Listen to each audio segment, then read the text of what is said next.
Salut les passionnés, ici Pascal Auger. Bienvenue dans notre environnement conférence entrevue où on en apprend beaucoup sur la rando communautaire, pèlerinage au Québec ou encore Compostelle avec ces invités fantastiques qui viennent appuyer, qui viennent nous en faire découvrir sur tout ça avec leur expérience, leur activité, leur passion finalement.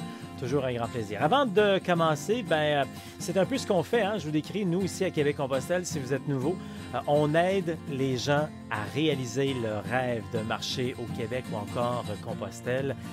Une aventure qui enfin nous donne du temps de prendre une pause dans notre vie pour faire le point et peut-être se réaligner vers le bonheur finalement. Du temps qui nous permet de relaxer, de se ressourcer, puis de réfléchir finalement. Donc j'aime bien dire qu'on aide les gens ici à réaliser le rêve de s'épanouir parce que c'est ça. Quand on va faire de la rando communautaire, on prend enfin du temps pour soi, pour décongestionner un peu tout ce qu'on a dans la tête.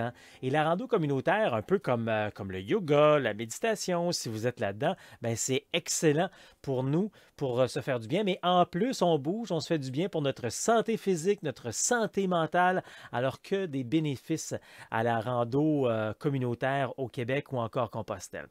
Donc, bienvenue encore une fois aujourd'hui avec notre invité. N'oubliez pas d'ailleurs qu'on a d'autres invités et d'autres activités avec nos rando rencontres. C'est Facebook Live que l'on fait chaque lundi sur la page Québec-Compostelle. C'est chaque lundi à compter de 12h15. Si vous êtes déjà dans la communauté de Québec-Compostelle, vous recevez par courriel un rappel là-dessus ou encore via le groupe Facebook Chemin du Québec.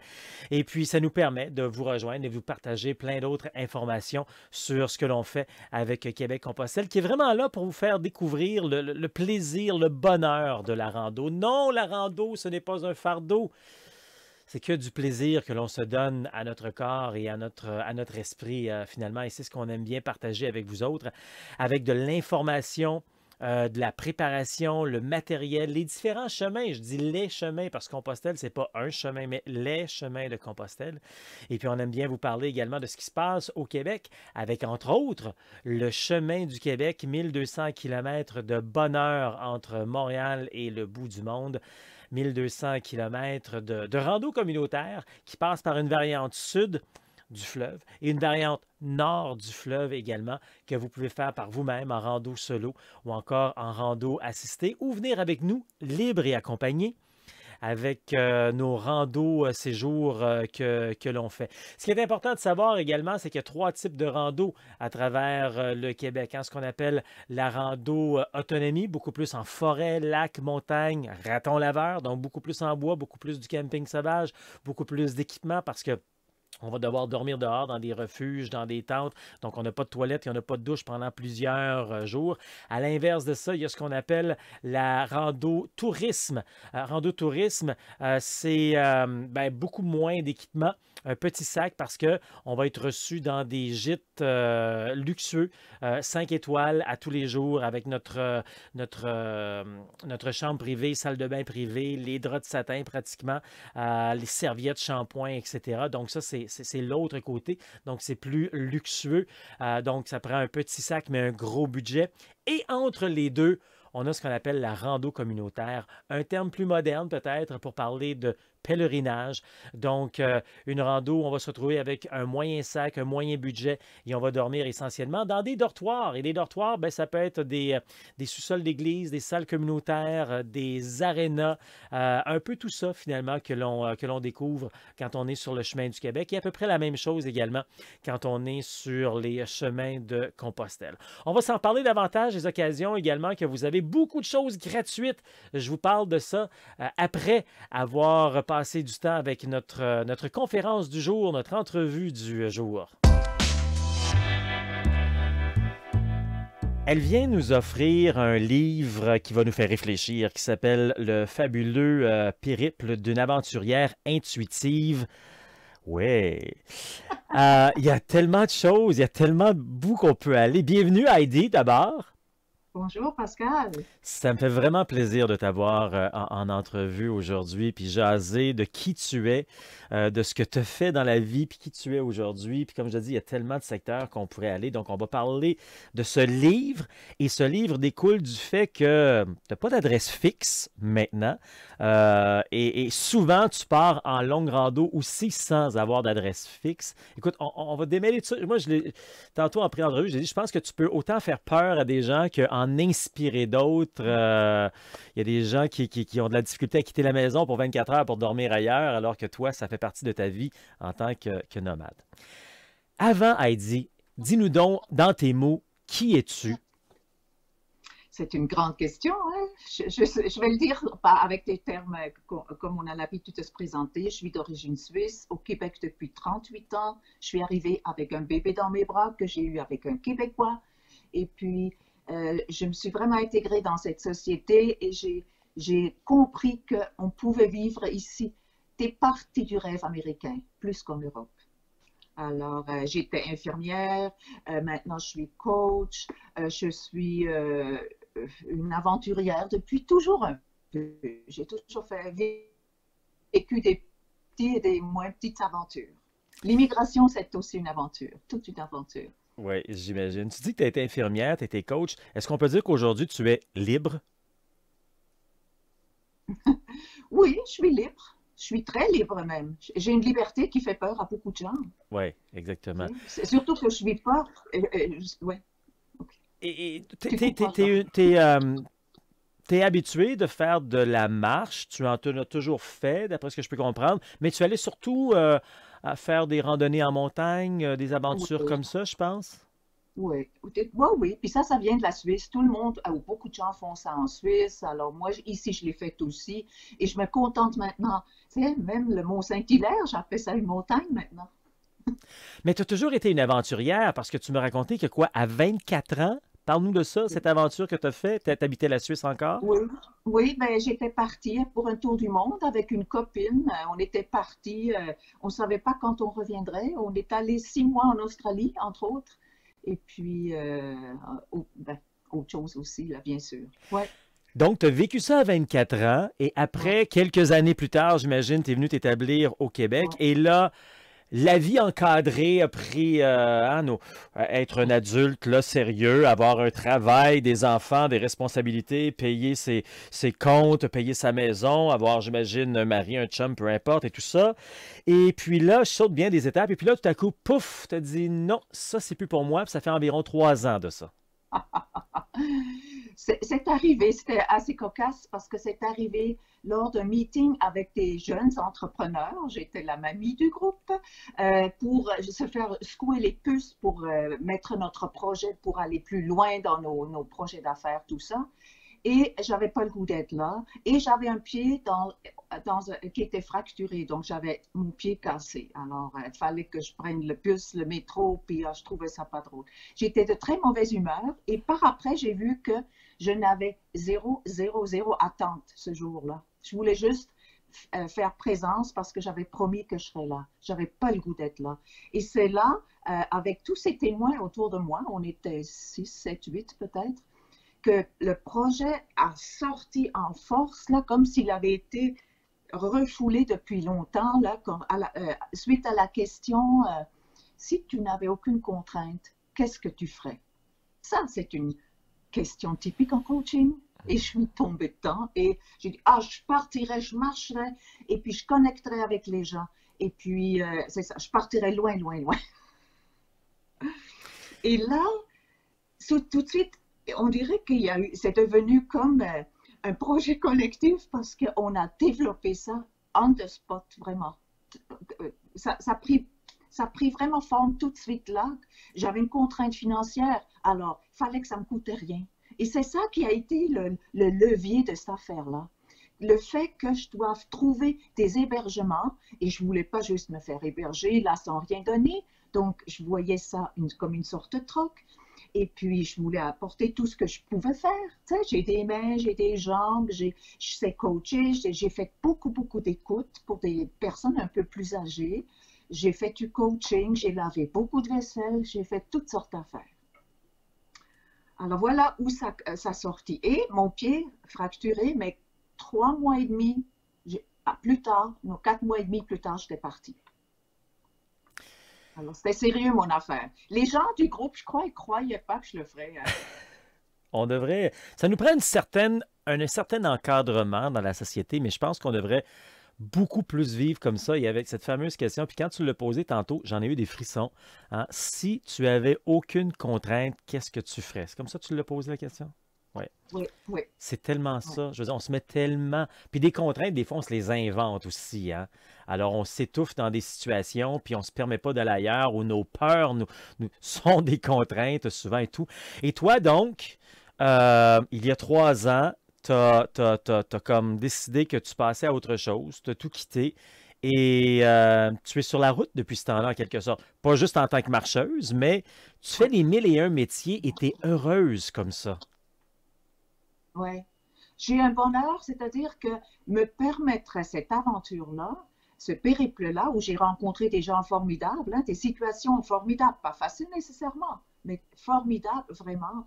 Ça fait en sorte que je connecte avec la vie, que je retombe en amour avec la vie. J'étais un peu éteinte, tu sais, j'étais un peu frue, hein? Et là, je sentais que je retombais en amour avec la vie et avec ma vie, comme elle était, et comme avec toutes ces belles expériences que je pouvais vivre. C'est Ça vraiment a beau été ce que tu formidable. dis.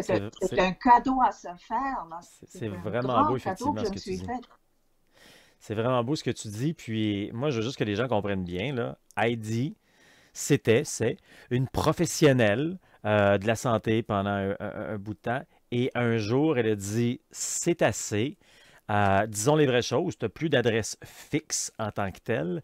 Et aujourd'hui, tu vogues d'une place à l'autre où tu peux passer une nuit, comme tu peux passer 6 mois. Tout dépendant, tu fais du partage, du troc, tu aides les gens et tout. Et c'est ça finalement ton rythme de vie. Et il y a des fois que tu pars à la marche pendant plusieurs jours, justement. On va en parler. Mais là, je vais nous recentrer. Je voulais surtout que les gens comprennent vraiment qui tu es. Tu n'es pas chez toi présentement. Tu as un pied dans une place où tu es là pour quelques mois, je ne sais pas combien de temps, et tu vas quitter éventuellement pour ailleurs. Est-ce que c'est ça que ça raconte? Le fabuleux périple d'une Oui, aventurière ça, le intuitive? fabuleux périple, c'est vraiment le pèlerinage que j'ai fait. Ça, c'est vraiment les 14 semaines où j'ai changé là, d'un jour à l'autre. Là, il fallait que je trouve tous les soirs une place pour coucher. Puis ça, c'est vraiment concentré là-dessus. Depuis, comme j'avais plus de chez moi, je me considère comme nomade, donc ça fait 3 mois et quelques. 3 ans plutôt, ça fait 3 ans et quelques, et ça va être un deuxième livre parce que j'ai écrit ici volume 1, Nouvelle vie, et je ne sais pas encore le sous-titre du deuxième, hein? Alors, et je ne suis pas rendue loin parce que je sens que je suis en pleine effervescence vers quelque chose là. Ouais. Donc, rentrons dans le vif. Moi, je voulais mettre la table avant pour voir qui tu es et tout. Donc, on sait déjà un peu de quoi tu vas nous parler dans ton deuxième livre parce qu'on en a parlé de ce que tu fais que, tu sais, depuis 3 ans, tu n'as pas d'adresse fixe, tu te promènes et tu es heureuse là-dedans. Mais parlons-en de ce livre, Le fabuleux périple d'une aventurière intuitive. Donc, tu es parti pendant 14 semaines au Québec avec ton pack-sac et tu savais jamais où tu allais dormir chaque soir. Non, je suis partie de Montréal et ça m'excitait de partir de Montréal, tu sais, de là où j'ai vécu pendant quand même 16 années. Et puis, partir là, j'avais les premières 5 couchées, je les étais organisées. Ça, c'était pour me partir, hein. Souvent, c'était des amis ou des gens référés. Mais après, c'était la dure réalité. Il fallait que je trouve soir après soir.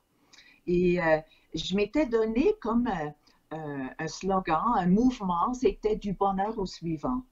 Donc, ça m'impliquait. Donc, lorsque j'arrivais à une place, ben, j'étais fatiguée. Tu sais, c'est quoi marcher 20, 25, des fois plus kilomètres. Et j'étais pas entraînée au début. J'avais pas eu le temps, pas du tout. Alors, et ça coinçait. Je faisais des plus petits périples, tant mieux, là. Mais là, du bonheur au suivant, ça voulait dire j'arrivais chez les gens et j'apportais du bonheur. J'étais fatiguée de la marche. On oublie ça tout de suite. Et puis, j'appelle ça mon deuxième shift. C'est comme les mères qui rentrent à la maison, tu sais. Quand ils rentrent à la maison, elles n'ont pas fini. Les papas non plus, hein. C'est pas fini. Puis précisons une chose, tu n'as pas fait ça à 24 ans, tu as fait ça tout récemment, là. Ouais, c'est ça. Je suis partie à 61 ans. Donc, 14 Mais semaines. Je Oui. suis partie comme à 20 ans, ça là, et c'est ça qui compte. Je suis partie comme à 20 ans et je me suis sentie comme à 20 ans. Vraiment, vraiment. Tu es parti de Montréal, t'es allé où? Je, suis- Où, où, ben, où t'as amené le 14 semaines, Heidi? oui, ben, je suis partie là, j'ai traversé, ben, il fallait que je prenne le métro pour aller sur la rive sud. Malheureusement, le pont était encore fermé le 31 mars.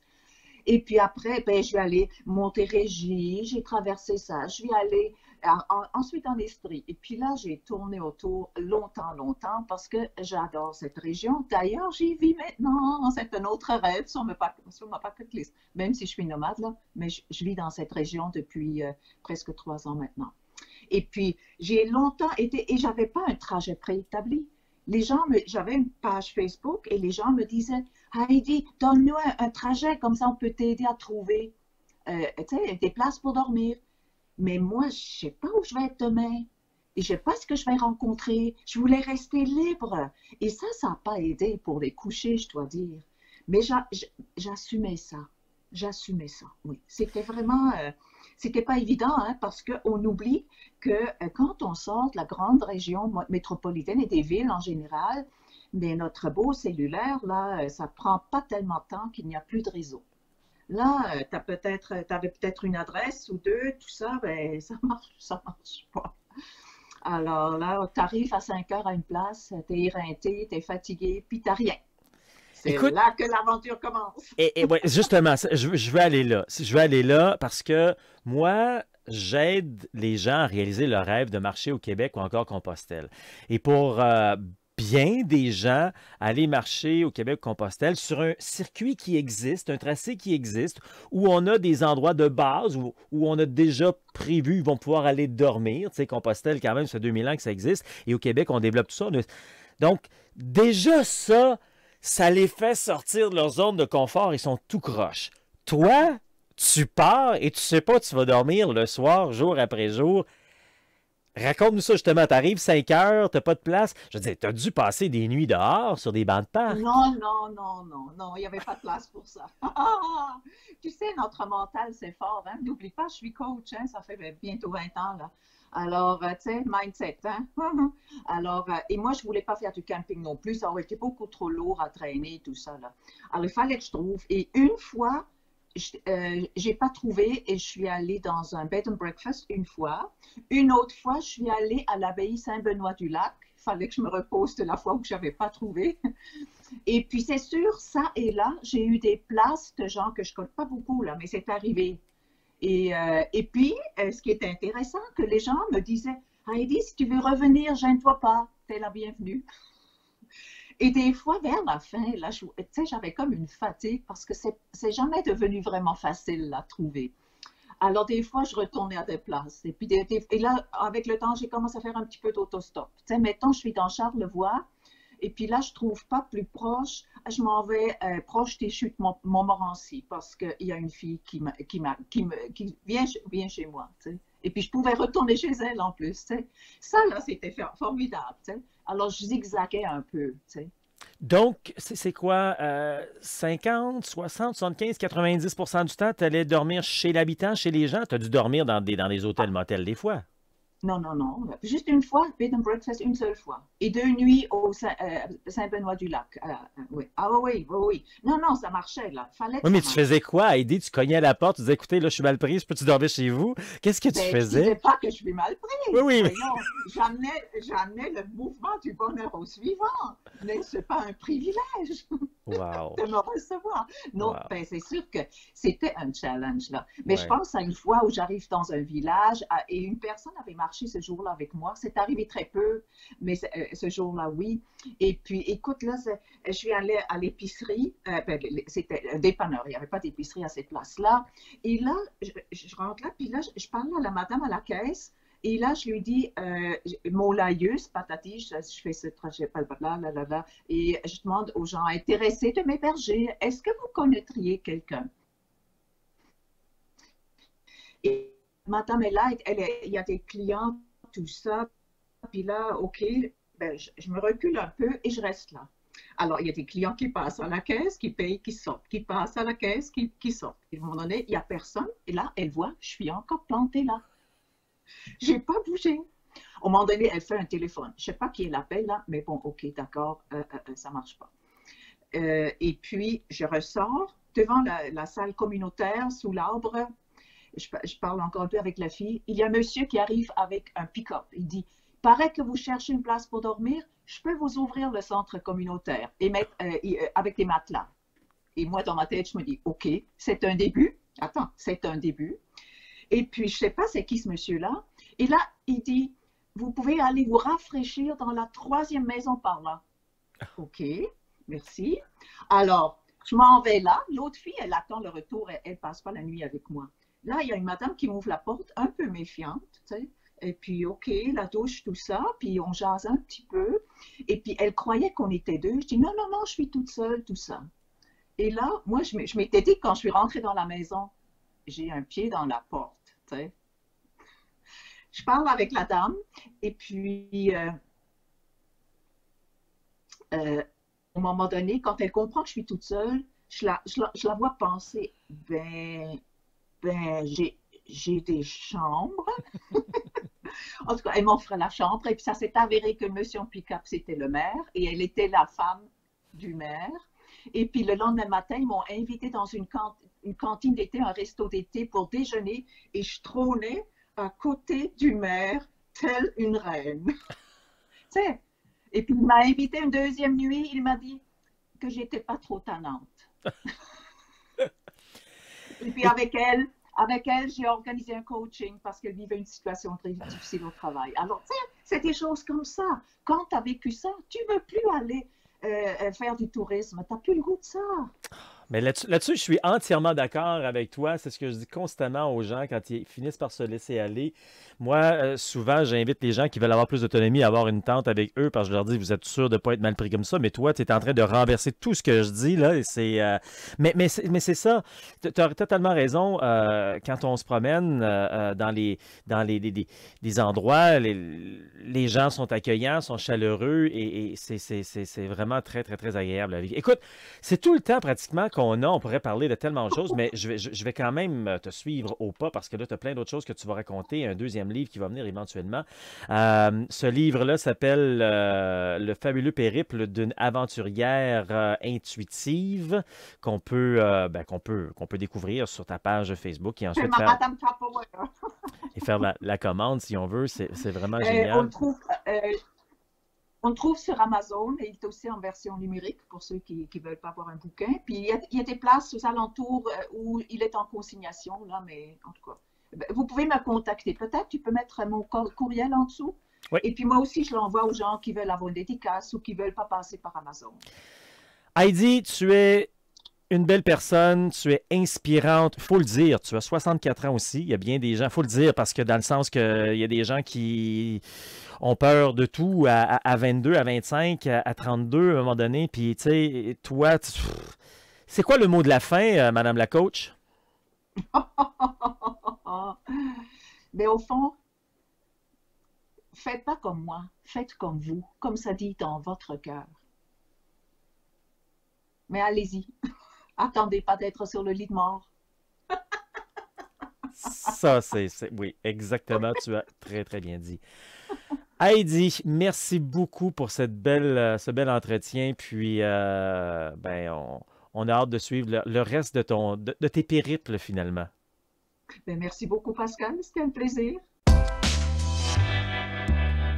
Un grand merci encore une fois à ces passionnés qui viennent nous rencontrer comme ça, vous offrir des conférences gratuites pour en savoir davantage sur la rando communautaire au Québec ou encore Compostelle. Si vous aimez ce que l'on fait ici, ben, il y en a encore beaucoup plus d'activités, d'occasions d'ailleurs que vous pouvez avoir tout à fait gratuitement. Tout d'abord, je vous invite à aller faire un tour sur le site internet québeccompostelle.com. Pratiquement en haut de chaque page, vous allez voir un lien, une mini vidéo qui va vous amener vers une vidéo plus longue.